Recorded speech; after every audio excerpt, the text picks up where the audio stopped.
喂，各位街坊老友記，我係灣區判官啊！今次5·1黃金，我哋由三水市中心出發，揸車20分鐘就嚟到呢間傳說中隱世名店，街坊由細食到大都推介嘅神級食肆。一入門口，馬上見到人龍排到出龍城，真係好似開演唱會咁誇張。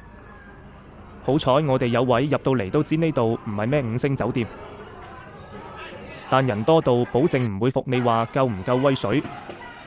攞起手寫 menu， 我即刻眼都花晒。金牌紅燒乳鴿、金牌鷓鴣煲仔飯、黃鴿冬瓜湯、農家豆腐。點完先知慢工出細貨，等足40分鐘，好似可以睇完部港產片先上菜咁耐。但等得耐，食得精彩。先來黃鴿冬瓜湯，一揭蓋，香味撲面，材料滿到射出嚟咁滯。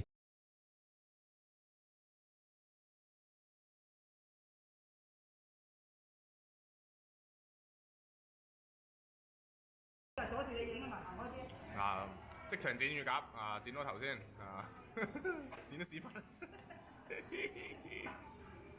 撈埋秘製薑蓉豉油，每一啖都係人間滋味。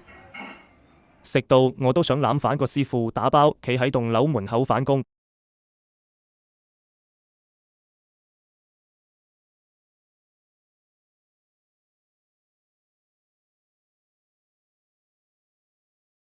足料冬瓜湯飲一啖，保證由頭暖到腳，補到你連隔離阿伯都羨慕。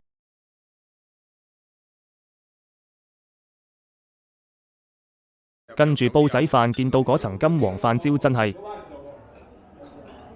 香到就連隔離都忍唔住得個頭過嚟望一望，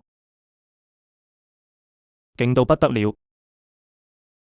終於到我最期待嘅金牌紅燒乳鴿，師傅即叫即燒，爆汁程度爆到飛起。最後嚟農家豆腐滑到連布甸都要自愧不如，輕輕一咬就要放喺口配埋飯，就係人間美味。阿媽都要問係邊間買。綜合嚟講，環境2星，味道爆星，性價比爆星。